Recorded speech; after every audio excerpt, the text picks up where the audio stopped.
আসসালামু আলাইকুম ওরহমতুল্লাহি ওয়া বারাকাতুহু।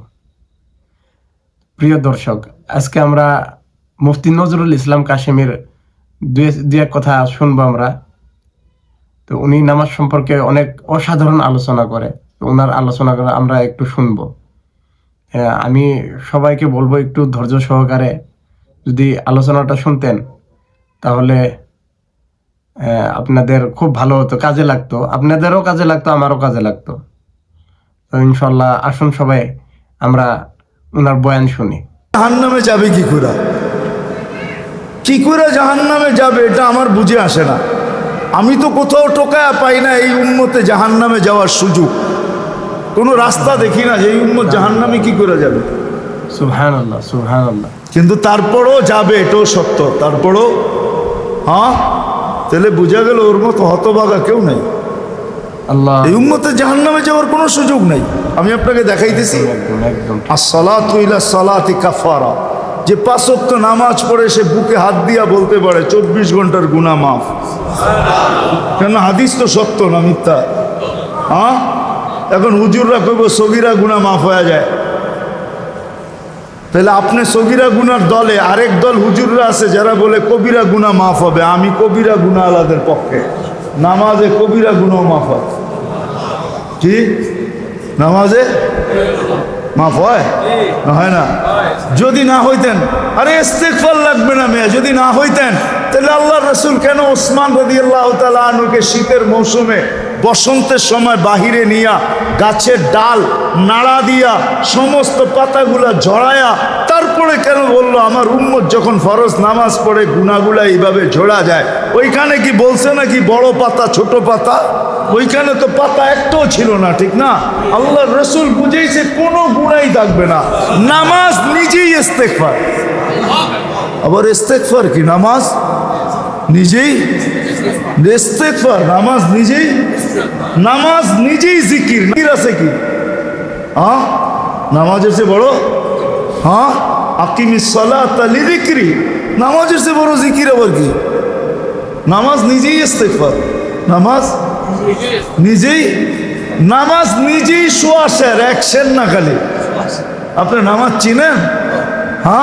যদি সোয়াশের না হইতো আল্লাহ রসুল কেন বলতো ইদা সালুহা সালুহা সাইরুল আমাল? নামাজ ওকে, তোমার পরিপূর্ণ জীবনটা ওকে, সর্বলাইন ওকে, সর্বদিক ওকে। তাহলে নামাজের ভিতরে যদি ইস্তেগফার না থাকতো তাহলে এটা কি করে হইতো? সমস্ত বন্দেগীকে গ্রহণযোগ্যতা পাওয়ার জন্য নামাজকে গ্রহণযোগ্যতামূলক বানাইতে হবে। নামাজ ওকে, সব ওকে।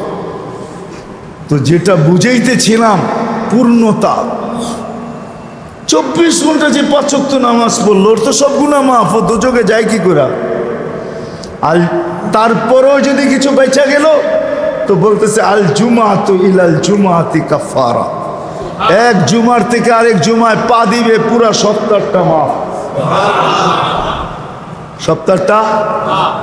তারপরও যদি কিছু বেঁচা যায় তাহলে ওই ব্যক্তি যোজকে যায় কি করে? আমাকে বুঝান। তারপরও যদি কিছু বেঁচে গেল তাহলে একটু আগে তো বললাম ওই যে রান আউটের থেকে বাঁচাইয়া দিয়েন, ঠিক না? রমজানে পা দিতে দেরি, রমাদান ইলা রমাদান কাফারা। রমজান থেকে রমজানে পা দিতে দেরি, পুরা বৎসরের গুনাহ মাফ হইতে দেরি হয়। মাফ হইতে দেরি হয় না। কেন? মৌসুমে চলে আসছে, মৌসুমে চলে আসছে, মৌসুমে। আমরা তো ভাবি না প্রত্যেক ইফতারির সময় আল্লাহ 70,000 লোককে জাহান্নাম থেকে মুক্তি দেন। আপনি মনে করবেন 70,000 মুক্তি পায় নাকি? হুজুররা খুব হাদিসে তো 70,000 আছে। আমি বলবো না, 70,000-এর চেরম এই প্রবাদ বাক্যটা সত্য। শিশুর পিতা ঘুমিয়ে আছে সব শিশুরই অন্তরে। আমিও বলবো 70,000-এর পিঠে আরো কয়েক 70,000 ঘুমায় আছে। ওরো মা, কেমনে জানেন? এই 70,000 কিয়ামতের দিন উঠা দাঁড়াবে আর বলবে আল্লাহ অধিকার দিবে সুপারিশের, এরা দাঁড়াবে আর সুপারিশ করে কয়েক 70,000 নেওয়া যাবে, ঠিক না? যেমন আল্লাহর রসুল বৈশা আছেন, তো জিবরিল আলাইহিস সালাম হাসতে হাসতে আসছে, বড় খুশি আজকে। আল্লাহ রসুল জিজ্ঞাসা করছে, এত খুশি কেন? বলছে, সুসংবাদ নিয়ে আসছি, আপনিও খুশি হয়ে যাবেন। বলছে, কি সুসংবাদ? 70,000 উম্মত আপনার হিসাব কিতাব ছাড়া জান্নাতে যাবে। তো শুনতে দেরি, চেহারা মলিন হইতে দেরি হয় নাই। তো জিবরিল আলাইহিস সালাম বললেন, এটা কি? আপনি তো খুশি হওয়ার কথা, চেহারা মলিন হইল কেন? মাত্র 70,000, আমার সাহাবী তো 1.25 লক্ষ, কিয়ামত পর্যন্ত উম্মতের কি হবে? এই জন্য চেহারা মলিন। আপনি কি নিতে রাজি না?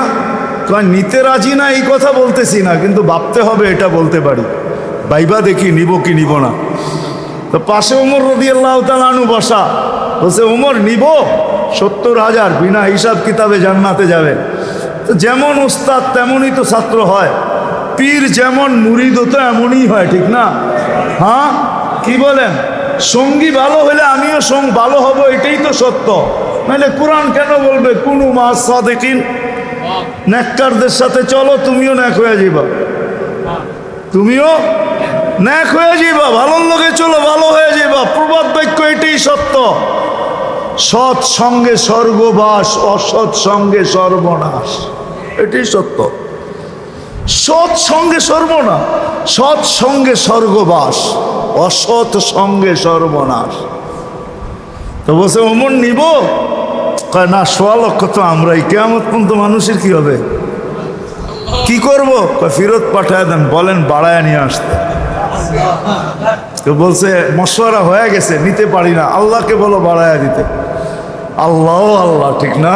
আল্লাহ আল্লাহ আল্লাহ আল্লাহ, হায় হায়, কার আল্লাহ কিরকম আমি জানি না, কিন্তু মুহাম্মদুর রাসূলুল্লাহর আল্লাহকে দেখলে অন্যরকম দেখা যায়। হায় হায়, আমি মনে হয় বুঝাইতে পারি না আপনাদেরকে। আপনি বলবেন পৃথক করলেন কেন? না, এটা পৃথক না, এটা অন্য জিনিস বুঝাইতে চাইতেছি।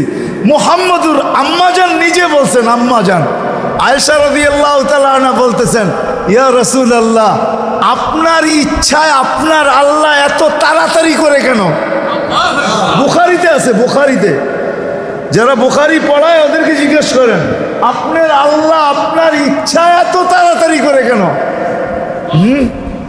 আপনার আচ্ছা, কথা আমরা শুনলাম, আমরা বুঝলাম, আমি বুঝেছি যে আমরা যদি 5 ওয়াক্ত যদি নামাজ আদায় করি, ইনশাল্লাহ আল্লাহ আমাদের সকল গুনাহ মাফ করে দেবেন। তো আমি সবাইকে বলবো, সকল দর্শক যেন আমার এই ভিডিওটা দেখে কিছু একটু শিক্ষা গ্রহণ করে। আপনারা যাতে একটু বেশি বেশি করে নামাজ আদায় করার জন্য চেষ্টা করেন, কারণ দুনিয়াতে অন্য কিছু আপনার কাজে দিবে না। আপনার যাই করেন যাই না করেন কিচ্ছুই কাজে আসবে না, কিন্তু যদি আপনি 5 ওয়াক্ত নামাজ আদায় করেন, তাহলে ইনশাল্লাহ আপনি দুনিয়াতে কামিয়াবি হতে পারবেন আর আখিরাতেও কামিয়াবি হতে পারবেন। তো আমাদেরকে আল্লাহ বেশি বেশি আমল করার তৌফিক দান করুক, আমিন।